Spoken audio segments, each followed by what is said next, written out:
2000-കളിലെ പ്രമുഖ ബാലതാരമായിരുന്ന ഹരിമുരളിയുടെ മരണം ഒരേ സമയം ഞെട്ടലും സങ്കടവും നൽകിയ ഒരു വാർത്തയായിരുന്നു അത് എന്ന് പറയാതെ വയ്യ. ഇപ്പോഴും ഞാൻ അതിനെ ഷോക്കിൽ നിന്ന് വിട്ടുമാറിയിട്ടില്ല. കാരണം തീരെ ചെറിയ പ്രായമായിരുന്നു ഹരിമുരളിയുടേത്, അല്ലെ? ആകെ 27 വയസ്സെങ്ങാനുമായിട്ടുള്ളൂ. ഇനിയും ജീവിതം ഒരുപാട് നീണ്ടു നിവർന്ന് കിടക്കുന്നുണ്ട്. ശരിക്കും പറഞ്ഞാൽ ജീവിതത്തിന്റെ പകുതിയേ ആയിട്ടുള്ളൂ. അപ്പോഴേക്കും ആ യുവാവ് പാതി വഴിയിൽ വെച്ച് സ്വയം മരണം തിരഞ്ഞെടുത്തു എന്നുള്ളതാണ്. പിന്നെ എന്നെ സംബന്ധിച്ചിടത്തോളം ആസ് എ 90 കിഡ് ഹരിമുരളിയുടെ ഒരുപാട് സിനിമകളും സീരിയലുകളും കണ്ടു വളർന്ന ഒരു വ്യക്തിയാണ് ഞാൻ. അതുകൊണ്ട് തന്നെ എങ്ങനെ ഒരാൾ മരണപ്പെട്ടു എന്ന് അറിഞ്ഞപ്പോ എന്തോ സ്വന്തം വീട്ടിൽ നിന്നും ഒരാൾ മരണപ്പെട്ട ഒരു ഫീലിംഗ്. ഞാനിപ്പോ സംസാരിക്കുമ്പോൾ പോലും ഹരിമുരളി ചെറുപ്പത്തിൽ ചെയ്ത ക്യാരക്ടേഴ്സ് ഇങ്ങനെ മനസ്സിൽ ഇങ്ങനെ മാറി മറിഞ്ഞുകൊണ്ടിരിക്കുകയാണ്. കാരണം ഇപ്പോഴും നമ്മൾ അതൊന്നും മറന്നിട്ടില്ല എന്നുള്ളതാണ്. എന്തോ കുറച്ച് കാര്യം കൂടെ അവനൊന്ന് ജീവിച്ചു നോക്കാമായിരുന്നു, അല്ലെ? എന്തായാലും അറിഞ്ഞെടുത്തോളം അവൻ തന്നെ സ്വയം മരണം തിരഞ്ഞെടുത്തതാണ് എന്നുള്ളതാണ്. അതായത് സ്വയം ജീവൻ ഒടുക്കിയതാണെന്ന് അർത്ഥം. പിന്നെ ഞാൻ ഇടയ്ക്കിടെ അവൻ എന്ന് പറയുന്നത് എന്നെക്കാളും പ്രായം കുറവായതുകൊണ്ടാണ് കേട്ടോ. അല്ലാണ്ട് മരിച്ചൊരു വ്യക്തിയെ ഡിസ്റെസ്പെക്ട് ചെയ്യുകയാണെന്ന് ആരും കരുതരുത്. അപ്പൊ നമ്മൾ പറഞ്ഞു വന്നത് ആള് സ്വയം ജീവൻ ഒടുക്കിയതാണെന്നുള്ളതാണ്. അതാണ് ഇതുവരെയുള്ള റിപ്പോർട്ട് എന്ന് പറയുന്നത്. ഇനി നാളെ പോസ്റ്റ്മോർട്ടം ചെയ്യുന്ന സമയത്ത് മറ്റെന്തെങ്കിലും കാര്യങ്ങൾ പുറത്തു വരുമോ എന്ന് അറിയില്ല. പിന്നെ എന്റെ ചില അന്വേഷണത്തിൽ നിന്ന് ഞാൻ മനസ്സിലാക്കിയ കാര്യം എന്താണെന്ന് വെച്ചാണെങ്കിൽ ഈ പറയുന്ന ഹരിമുരളി കഴിഞ്ഞ കുറച്ച് കാലമായിട്ട് ഒറ്റപ്പെട്ടായിരുന്നു താമസിച്ചിരുന്നത്.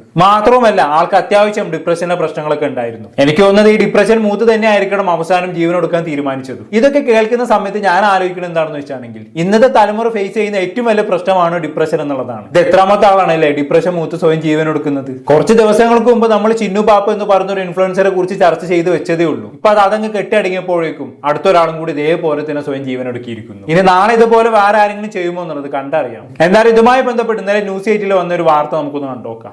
കണ്ണൂർ പയ്യന്നൂരിൽ സിനിമാ സീരിയൽ നടൻ ഹരിമുരളിയെ മരിച്ച നിലയിൽ കണ്ടെത്തി. പയ്യന്നൂരിലെ വീട്ടിൽ തൂങ്ങി മരിച്ച നിലയിലാണ് മൃതദേഹം കണ്ടെത്തിയത്. ബാലതാരമായി നിരവധി സിനിമകളിൽ ഹരിമുരളി അഭിനയിച്ചിട്ടുണ്ട്. VFX ആർട്ടിസ്റ്റ് ആയിരുന്നു. പ്രശസ്ത നാടക നടൻ പയ്യന്നൂർ മുരളിയുടെ മകനാണ്. വിവരങ്ങളുമായി രജീഷ് കുളങ്ങര ചേരുന്നു. രജീഷ്, ഒരു ചെറുപ്പക്കാരനാണ് ഹരിമുരളി. പെട്ടെന്നുള്ള ഒരു മരണം വലിയ ഞെട്ടലുണ്ടാക്കിയിട്ടുണ്ട്. എന്താണ് ആത്മഹത്യ കാരണം അല്ലെങ്കിൽ മരണത്തിന് കാരണമെന്ന വിവരം ലഭിച്ചിട്ടുണ്ടോ? എന്തെങ്കിലും ദുരൂഹതയുണ്ടോ മരണത്തിന്? ടോം, രാവിലെ 6:30യോടെയാണ് ഹരിമുരളിയെ ബന്ധുവും അഭിനേതാവുമായ KU മനോജിന്റെ വീട്ടിൽ തൂങ്ങി മരിച്ച നിലയിൽ കണ്ടെത്തിയത്. തൊട്ടടുത്ത് തന്നെയുള്ള ബന്ധുവാണ് ഈ KU മനോജ്, പ്രശസ്ത അഭിനേതാവാണ്. ഇദ്ദേഹത്തിന്റെ വീട്ടിലാണ് ഹരിമുരളിയെ തൂങ്ങി മരിച്ച നിലയിൽ കണ്ടെത്തിയത്. ഉടൻ തന്നെ പയ്യന്നൂരിലെ സ്വകാര്യ ആശുപത്രിയിൽ എത്തിച്ചുവെങ്കിലും മരണം സംഭവിച്ചു കഴിഞ്ഞിരുന്നു. ഹരിമുരളിക്ക് 27 വയസ്സായിരുന്നു.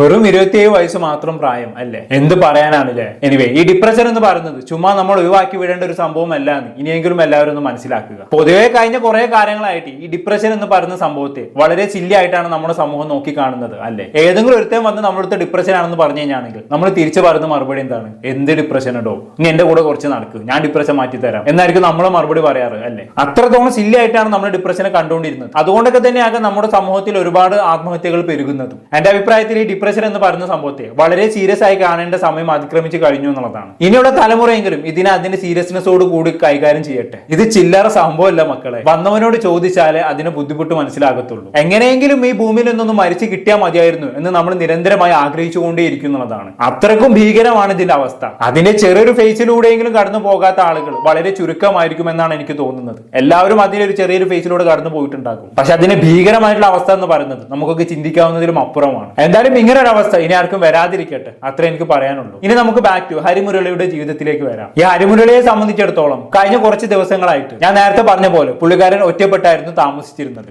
അതിന് പിന്നിൽ ഒരു കാരണവും ഉണ്ടായിരുന്നു. ആളിപ്പോ എല്ലാം വെടിഞ്ഞു. കഴിഞ്ഞ കുറച്ച് ദിവസങ്ങളായി എഴുത്തിൽ ഇങ്ങനെ കോൺസെൻട്രേറ്റ് ചെയ്ത് മുന്നോട്ട് പോവുകയായിരുന്നു. എന്തോ ഒരു ഫിക്ഷണൽ നോവലൊക്കെ എഴുതാനുള്ള പദ്ധതിയിലായിരുന്നു പുള്ളിക്കാരൻ. അതിനെക്കുറിച്ച് ഹരിമുരളി തന്നെ ഒരു ഇന്റർവ്യൂവിൽ തുറന്നു പറയുന്നുണ്ട്. നമുക്ക് എന്തായാലും അതൊന്ന് കേട്ടോക്കാം. എന്റെ പ്രൊഫഷൻ എന്ന് പറയുന്നത് എഡിറ്റിംഗ് ആണ്. ഞാൻ എഡിറ്ററാണ്. ഞാൻ VFX ആർട്ടിസ്റ്റ് ആണ്. ഞാനിപ്പോൾ എഡിറ്ററായിട്ട് വർക്ക് ചെയ്യുന്നു. ആക്ടർ ചെയ്തിരുന്നു. റൈറ്റിംഗ് പാഷൻ, അതാണ് റൈറ്റിംഗ് എഴുതുക എന്നുള്ളത്. എഴുത്ത് എന്ന് വെച്ചിട്ടുണ്ടെങ്കിൽ പല ടൈപ്പ് ഓഫ് എഴുത്തുണ്ടല്ലോ. അപ്പൊ അതിൽ ഏതിലാണ് കോൺസെൻട്രേറ്റ് ചെയ്തിരിക്കണേ? ഇപ്പൊ എഴുതിക്കൊണ്ടിരിക്കുന്നത് സിനിമയുടെ സ്ക്രിപ്റ്റ് ബൗണ്ടുകളൊക്കെ ആയതുണ്ട്. അത് ടോക്സിലാണ്. അതല്ലാണ്ട് നമ്മൾ ഷോർട്ട് സ്റ്റോറി, നോവൽ, അങ്ങനെ നമ്മളൊരു പാർട്ട്ണർ ഉണ്ട്.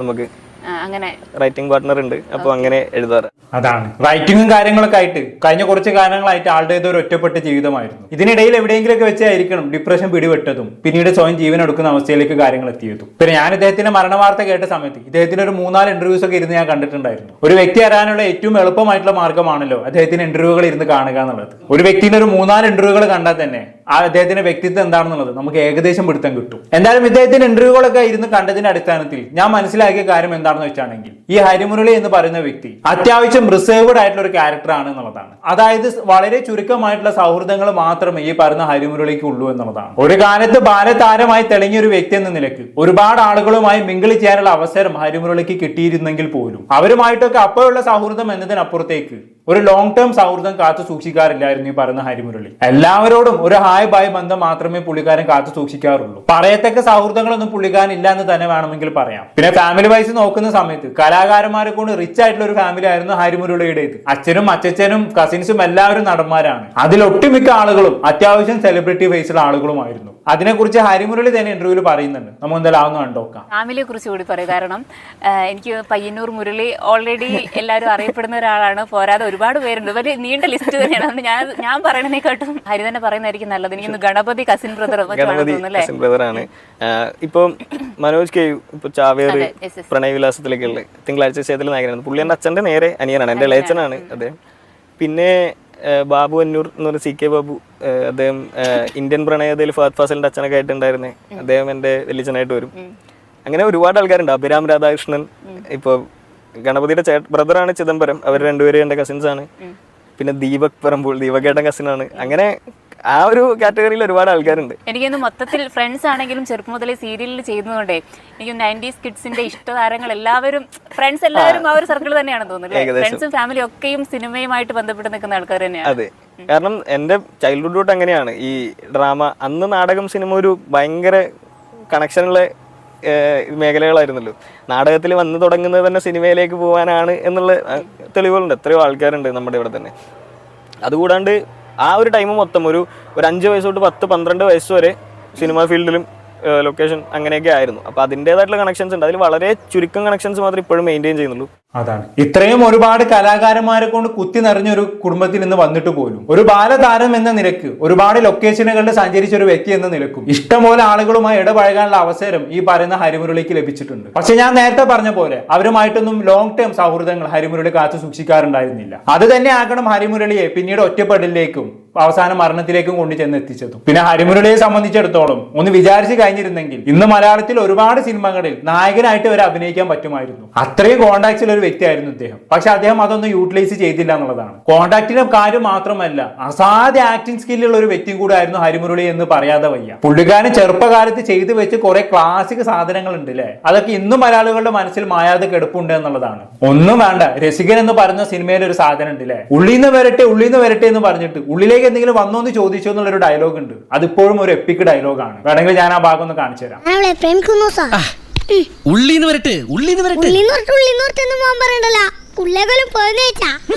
ചിരിക്കണ്ട മോനെ, മാമന്റെ മുഖത്തൊന്നും മോൻ കണ്ടില്ലേ? ഈ ക്യാരക്ടർ ഒന്നും നമുക്ക് ഒരിക്കലും മറക്കാൻ പറ്റൂല അല്ലേ. പിന്നെ അണ്ണൻ തമ്മിൽ ആ ഇൻട്രോ സീന് അതൊക്കെ വേറെ ലെവലായിട്ട് ചെയ്തിട്ടുണ്ട് ആശാന്. പിന്നെ അതുകൂടാതെ ഏതൊരു സീരിയലിൽ ഒരു കുട്ടി കഥാപാത്രം ഉണ്ടല്ലോ, ഇവൾ ഗുണ്ടയാണോടി എന്ന് പറഞ്ഞിട്ടൊരു ഡയലോഗ് ഉണ്ടല്ലോ, അതൊക്കെ ഒരു സമയത്ത് സോഷ്യൽ മീഡിയ ഏറ്റെടുത്തൊരു ഡയലോഗ് ആയിരുന്നു അല്ലേ. പിന്നെ കുട്ടിച്ചാത്തൽ അഭിനയം അതൊക്കെ വേറെ ലെവലായിരുന്നു. അങ്ങനെ മൊത്തത്തിൽ നോക്കുന്ന സമയത്ത് ചെറുപ്പത്തിൽ തന്നെ ഒരു പ്രൂവൺ ആക്ടർ ആയിരുന്നു ഇദ്ദേഹം. ഒരു പക്ഷെ മനസ്സ് വെച്ചിരുന്നെങ്കിൽ ഇന്ന് സൂപ്പർ സ്റ്റാറുകളുടെ കൂട്ടത്തിൽ പോലും ഇദ്ദേഹം അറിയപ്പെട്ടേനെ. അത്രയും കഴിവുണ്ട് ഇദ്ദേഹത്തിന്. അത് അംഗീകരിച്ച് കൊടുക്കേണ്ട ഒരു കാര്യം തന്നെയാണ്. ഈ ഹരിമുരളിയെ സംബന്ധിച്ചിടത്തോളം 10 വയസ്സ് വരെ ഇദ്ദേഹം ആക്ടിംഗ് ഫീൽഡിൽ ഭയങ്കര സജീവമായിരുന്നു. പക്ഷെ അതിനുശേഷം പഠനത്തിൽ ഈ അഭിനയം ബാധിച്ചു തുടങ്ങിയെന്ന് കണ്ടപ്പോൾ കുറച്ചു കാലത്തേക്ക് അഭിനയത്തിൽ നിന്നും ബ്രേക്ക് എടുത്തു. പിന്നെ ബ്രേക്ക് എടുക്കുന്നതിൽ പഠനം മാത്രമല്ല കേട്ടോ, മറ്റു ചില കാരണങ്ങളും കൂടിയുണ്ട്. ഒരു പക്ഷെ പിന്നീട് പുള്ളിക്കാരൻ അഭിനയത്തിലേക്ക് തിരിച്ചു വരാതിരിക്കാനുള്ള ഒരു കാരണവും അത് തന്നെയാണ്. ആ കാരണം എന്താണെന്നല്ല, അത് പുള്ളിക്കാരൻ തന്നെ ഇന്റർവ്യൂവിൽ പറയുന്നുണ്ട്. നമുക്ക് എന്തായാലും ഒന്ന് കേട്ടോ. തന്നെ നമുക്കത് എളുപ്പമാണ്. ഈ ഡയലോഗ് കേട്ട് പറയുക അല്ലെങ്കിൽ ബൈഹാർട്ട് ചെയ്ത് പറയുക എന്നുള്ളത് ഇപ്പോഴും എളുപ്പമായിട്ടുള്ള കാര്യമായിരുന്നു. ലൊക്കേഷൻ മെമ്മറീസ് അടിപൊളിയാണ്. കാരണം അവിടുത്തെ ഏറ്റവും ചെറിയ ഇതാണ് ഞാൻ എല്ലാവരും എന്നെ എടുത്തുകൊണ്ട് നടക്കുക. പിന്നെ അമ്മക്കൊക്കെ എറണാകുളത്ത് ആയതുകൊണ്ട് തന്നെ വീട്ടിൽ നിന്ന് അങ്ങനെ ആരും വരണം എന്നില്ല. ഇവരൊക്കെ പരിചയമുള്ളവരാണ് എല്ലാവർക്കും. ഒന്ന് മിങ്കിളായി കഴിഞ്ഞപ്പോൾ അമ്മ ചിലപ്പോൾ കൂടെ വരണം, അവർക്ക് നിർബന്ധമില്ല, ഞങ്ങൾ നോക്കിക്കോളാം. രാവിലെ കൊണ്ടുപോയിട്ട് വൈകുന്നേരം തിരിച്ച് വീട്ടിൽ കൊണ്ടുവിടുക. നല്ല ലൊക്കേഷൻ ആയിരുന്നു. പിന്നെ സമൃദ്ധ ചേച്ചിയുടെ ആദ്യത്തെ സിനിമ, ചേച്ചി ഞാനും ആദ്യമായിട്ടാണ് ഫീൽഡിലേക്ക് വരുന്നത്. അപ്പൊ ചേച്ചി എപ്പോഴും ഉണ്ടാവും എന്റെ കൂടെ ഇങ്ങനെ. പിന്നെ നമ്മൾ കാണുന്നത് അമർ അക്ബറിലാന്ന് തോന്നുന്നു. ഇല്ല, അതിനുശേഷം സിനിമ ഉണ്ടായിരുന്നു. അതിനുശേഷം ഇല്ല, അണ്ണൻ തമ്പി, മാടമ്പി, ഡോൺ അങ്ങനെ സിനിമകൾ ഉണ്ടായിരുന്നു. അതിനൊരു ബ്രേക്ക് വീണത് ഒരു ജസ്റ്റ് ഒരു 5 ഇയേഴ്സിനകത്ത് ഒരു ബ്രേക്ക് വീണു. അതിന് 2 റീസൺ ഉണ്ട്. ഒന്ന് ഈ പഠിത്തം എന്നുള്ളതിന്റെ റീസൺ, അതല്ലാണ്ട് രണ്ടാമതുള്ള റീസൺ അത് കുറച്ച് എനിക്ക് ആ ടൈമിൽ പേഴ്സണലായിരുന്നു. കാരണം ഞാൻ ഈ സീരിയലിലേക്ക് വരുന്നത്, സീരിയലിൽ അഭിനയിക്കുന്ന എൻ്റെ 4.5 വയസ്സിലുണ്ടാകുമ്പോൾ ഞാൻ സീരിയലിൽ അഭിനയിക്കാൻ തുടങ്ങുന്നു.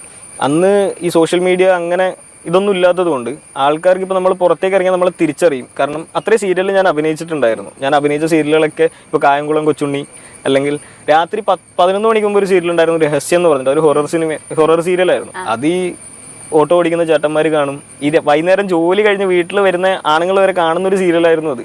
അതിൽ വരുന്നൊരു ബുദ്ധിമുട്ട് എന്താണെന്ന് വെച്ച് കഴിഞ്ഞാൽ, ഞാൻ ചെറിയ കുട്ടിയാണ്, എനിക്കന്ന് 8 വയസ്സ് 9 വയസ്സുള്ളൂ. എന്നെ വീടിൻ്റെ അടുത്തുള്ളവരാരും കളിക്കാൻ കൂട്ടില്ല. നമ്മളെ അവർക്ക് എന്താ അതിന്റെ റീസൺ എന്നല്ല, നമ്മൾ കളിക്കാൻ കൂട്ടില്ല, നമ്മൾ മാറ്റി നിർത്തുക, അങ്ങനത്തെ ഒരു അഭിനയിച്ച ആളായതുകൊണ്ട് അങ്ങനത്തെ ഒരു പ്രശ്നം ഉണ്ടായിരുന്നു. തോന്നിയിട്ടുണ്ടാവാം, എനിക്കറിയില്ല. അവർക്ക് ഇപ്പൊ നമുക്ക് തന്നെ തോന്നാമല്ലോ, വലിയൊരാളെ കാണുമ്പോൾ നമുക്ക് സംസാരിക്കാനുണ്ടാവുന്നു. ഇപ്പൊ എനിക്കായാൽ പോലും ഉണ്ടാവുന്ന അതേ ഒരു മടി മാത്രമേ അവർക്ക് ഉണ്ടായിട്ടുണ്ടാവും. അതാണ് ചെറുപ്പത്തിൽ ഒരുപാട് സെലിബ്രേറ്റ് ചെയ്യപ്പെട്ട ഒരു ആക്ടർ എന്ന കാരണം കൊണ്ട് തന്നെ കൂട്ടുകാരൊക്കെ അദ്ദേഹത്തെ ചെറുപ്പകാലത്ത് അകറ്റി നിർത്തിയിരുന്നെന്നാണ് പറയുന്നത് അല്ലേ. അത് വല്ലാത്തൊരു അവസ്ഥ തന്നെയാണ് മക്കളെ. നിങ്ങൾക്കാണ് അവസ്ഥ വരുന്നതെങ്കിലും ഒന്ന് ആലോചിച്ച് നോക്കൂ. പുറത്തേക്ക് കളിക്കാൻ പോകുന്ന സമയത്ത് കൂട്ടുകാരൊന്നും കളിക്കാൻ കൂട്ടാത്ത അവസ്ഥ നമുക്ക് ഇമാജിൻ ചെയ്യാൻ പറ്റാവുന്നതിലും അപ്പുറമാണ് എൻ്റെ ആ ഒരു അവസ്ഥ എന്ന് പറയുന്നത്. ആ ഒരു അവസ്ഥയിലൂടെ അദ്ദേഹം കടന്നു പോയി എന്ന് പറയുമ്പോൾ ഭയങ്കര ഹൊറിബിൾ ആയിട്ടുള്ള ഒരു എക്സ്പീരിയൻസ് തന്നെയാണ്. ഒരു കുട്ടിയെ സംബന്ധിച്ചിടത്തോളം അവൻ ചെറുപ്പകാലത്ത് ആഗ്രഹിക്കുന്നത് ഫെയിമും പണവും ഒന്നുമല്ല, നല്ല സൗഹൃദങ്ങൾ, നല്ല കൂട്ടുകെട്ടുകൾ, ഇതൊക്കെ തന്നെയാണ് ചെറുപ്പകാലത്ത് ഒരു കുട്ടി ആഗ്രഹിക്കുന്നത്. അത് ഹരിമുരളിയെ സംബന്ധിച്ചിടത്തോളം സെലിബ്രിറ്റി ചെയ്യപ്പെട്ട ഒരു ആക്ടർ എന്ന നിലയ്ക്ക് നിഷേധിക്കപ്പെട്ടിരുന്നു എന്നുള്ളതാണ്. ഇതൊന്നല്ല കേട്ടോ, ചെറുപ്പകാലത്ത് മാറ്റി നിർത്തപ്പെടലിന്റെ ഒരു ഭീകരമായ അവസ്ഥയെക്കുറിച്ച് ഇദ്ദേഹം സംസാരിക്കുന്നുണ്ട്. അത് കേട്ടപ്പോ എനിക്ക് തന്നെ എന്തോ ആയിപ്പോയി. നിങ്ങളൊന്ന് കേട്ടോക്കി. എന്നെ ഒരുവിധപ്പെട്ട എല്ലാവരും കുട്ടിച്ചാത്ത എന്നാണ് വിളിക്കുന്നത്. എന്റെ ക്ലാസ് ടീച്ചർ വരെയൊക്കെ എന്നെ അങ്ങനെ വിളിച്ചിട്ടുണ്ട്. കാരണം ഞാൻ സ്കൂളിൽ ജോയിൻ ചെയ്യുന്ന സമയത്ത് ഞാൻ കുട്ടിച്ചാത്ത എന്നെ അങ്ങനെ വിളിച്ചിട്ടുണ്ട്. അപ്പൊ അന്നത്തെ ഫീൽ എന്തായിരുന്നു? കുട്ടിച്ചാത്തൽ അഭിനയിക്കുന്നു, ക്ലാസ്സിൽ പോകുന്നു. കുട്ടിച്ചാത്തൽ അഭിനയിക്കുമ്പോൾ അത്യാവശ്യം ഞാൻ ആദ്യമായിട്ട് സ്കൂളിൽ ജോയിൻ ചെയ്യുന്ന സമയത്ത്, ഞാൻ UP സ്കൂളിലേക്ക് മാറുന്ന ടൈമിലാണ് ഞാൻ കുട്ടിച്ചാത്തൽ അഭിനയിക്കുന്നത്. ഫസ്റ്റ് ഡേ ഞാൻ അവിടെ ചെന്ന്, അപ്പോൾ എൻ്റെ ഒരു അതിൽ തന്നെ അഭിനയിക്കുന്ന ആദിൽ എന്ന് പറയുന്ന ഒരു പയ്യനുണ്ട്, അവനെ സ്കൂളിൽ പഠിക്കുന്നതാണ്. ഞാൻ ജോയിൻ ചെയ്യാൻ കുറച്ച് അധികം ലേറ്റ് ആയിരുന്നു. ഞാനൊരു 15th ഒക്കെ കഴിഞ്ഞിട്ടാണ് ജോയിൻ ചെയ്യാൻ പോകുന്നത്. അപ്പോൾ എനിക്ക് ആ കുട്ടിച്ചാത്തൽ മുടിയൊന്നും വെട്ടാൻ പറ്റില്ല, കണ്ടിന്യൂറ്റി ഇഷ്യൂ ഉള്ളതുകൊണ്ട്. അപ്പോൾ ഞാൻ ഇതേപോലെ കെട്ടിയിട്ടിട്ടാണ് അന്നും നടക്കാറ്. അങ്ങനെ ഞാൻ നേരെ സ്കൂളിലേക്ക് ചെല്ലുമ്പോൾ ആൾക്കാരൊക്കെ കൂടി, പിള്ളേരൊക്കെ അന്ന് ആണ് ഈ സോഷ്യൽ മീഡിയ അങ്ങനത്തെ കാര്യങ്ങളൊന്നും ഇല്ല. ആകെയുള്ളത് ഈ TV. അതൊരു പ്രൈം ടൈം ആയിരുന്നു, ഒരു 6:37 ഈ വിളക്കെത്തി കഴിഞ്ഞിട്ട് അല്ലെങ്കിൽ പ്രാർത്ഥനയൊക്കെ കഴിഞ്ഞിട്ട് വന്നിരിക്കുന്ന ആ ടൈം. അപ്പോൾ എല്ലാവർക്കും അറിയാം. അങ്ങനെ അന്ന് ഏകദേശം ഒരു 3-4 മണിക്കൂർ എന്നെ ഒരു സെക്യൂരിറ്റിക്കാരൻ്റെ റൂമിൽ ഇട്ടിട്ട് പൂട്ടി വെച്ചിരിക്കുകയായിരുന്നു. ആൾക്കാർക്ക് കാണാം ഗ്രിൽസിൻ്റെ ഇടയിൽ കൂടി. അങ്ങനെ കാരണം അത്രയും ഉണ്ടായിരുന്നു, പോപ്പുലാരിറ്റി അതിനുണ്ടായിരുന്നു. പക്ഷെ അന്നത് ഹാൻഡിൽ ചെയ്യാൻ ഭയങ്കര ബുദ്ധിമുട്ടായിരുന്നു, വളരെ ബുദ്ധിമുട്ടായിരുന്നു. എന്തൊരു ഭീകരമായിട്ടുള്ള അവസ്ഥയാണ് അല്ലേ. ഒന്ന് സങ്കല്പിച്ചു നോക്കൂ, ചെറുപ്പകാലത്ത് കുട്ടികളുമായി ഓടി നടന്ന് കളിക്കേണ്ട പ്രായത്തിൽ സ്കൂളിൽ പോകുമ്പോൾ ഒരു കൂട്ടിനുള്ളിൽ അടച്ചു കഴിയേണ്ടി വരിക എന്ന് പറഞ്ഞാൽ അത് കാരണം ഉണ്ടാകുന്ന ട്രോമ എന്ന് പറയുന്നത് അതിഭീകരമായിരിക്കും. ഇതൊക്കെ വെച്ച് നോക്കുമ്പോൾ ഞാനൊക്കെ എത്ര ബ്ലെസ്ഡ് ആണെന്നാണ് ഞാനൊക്കെ ചിന്തിച്ചു പോകുന്നത്. നമ്മുടെയൊക്കെ ചെറുപ്പകാലം എന്ന് പറഞ്ഞാണെങ്കിൽ എത്ര അടിപൊളിയായിരുന്നു അല്ലേ. കൂട്ടുകാരുമായി വഴക്കടിച്ച് നടക്കുന്നു, മാങ്ങക്ക് കല്ലെറിഞ്ഞ് നടക്കുന്നു, ക്രിക്കറ്റ് കളിച്ച് നടക്കുന്നു. ആലോചിക്കുമ്പോൾ തന്നെ ഒരു റൊമാൻറ്റിഫിക്കേഷൻ ആണ്. ഇപ്പോഴും എന്നെ സംബന്ധിച്ചിടത്തോളം ജീവിക്കാൻ മുന്നോട്ട് നയിക്കുന്ന ഒരു ഘടകം എന്ന് പറയുന്നത് നമ്മുടെ ചൈൽഡ്ഹുഡ് മെമ്മറീസ് ആണ്. ഇന്നും അതൊരു നൊസ്റ്റാൾജിയാണ്. പക്ഷെ ഇവരൊക്കെ പോലെ ആളുകളെ സംബന്ധിച്ചിടത്തോളം ചൈൽഡ്ഹുഡ് എന്ന് പറയുന്നത് വലിയൊരു ട്രോമ തന്നെയാണ്. ഒരു പക്ഷെ ഹരിമുരളിയെ സംബന്ധിച്ചിടത്തോളം ചെറുപ്പത്തിൽ നൽകിയ ആ ട്രോമ തന്നെ ആകണം ഒരു റിസർവ്ഡ് ആയ ഒരു ക്യാരക്ടറിലേക്ക് അദ്ദേഹത്തെ നയിച്ചതും, സൗഹൃദങ്ങളൊന്നും അധികം കാത്തു സൂക്ഷിക്കാത്ത അവസ്ഥയിലേക്ക് മാറിയതും, ശേഷം ഒറ്റപ്പെടൽ അനുഭവിക്കേണ്ടി വന്നതും, അത് ഡിപ്രഷനിലേക്ക് എത്തിയതും, പിന്നീട് സ്വയം മരണം തിരഞ്ഞെടുക്കേണ്ട അവസ്ഥയിലേക്ക് എത്തിച്ചതും ഒക്കെ പലപ്പോഴും പലരും പറയുന്നത് കേട്ടിട്ടില്ലേ, നമ്മുടെ ക്യാരക്ടർ രൂപപ്പെടുത്തുന്നതിൽ നമ്മുടെ ചെറുപ്പകാലം വലിയ പങ്ക് വഹിക്കുന്നുണ്ട് എന്നുള്ളത്. Anyway he is no more today. ഇദ്ദേഹം സ്വയം തിരഞ്ഞെടുത്തത് കൊണ്ട് തന്നെ ഇനി ഇദ്ദേഹത്തെ സംബന്ധിച്ചിടത്തോളം ഒരു സെക്കൻഡ് ചാൻസും ഇല്ല. നഷ്ടം ഇദ്ദേഹത്തിന്റെ കുടുംബത്തിനും മാതാപിതാക്കൾക്കും മാത്രം. എനിവേ ഇതിൽ നിന്നൊക്കെ നമ്മൾ മനസ്സിലാക്കേണ്ട ഒരു കാര്യമുണ്ട്.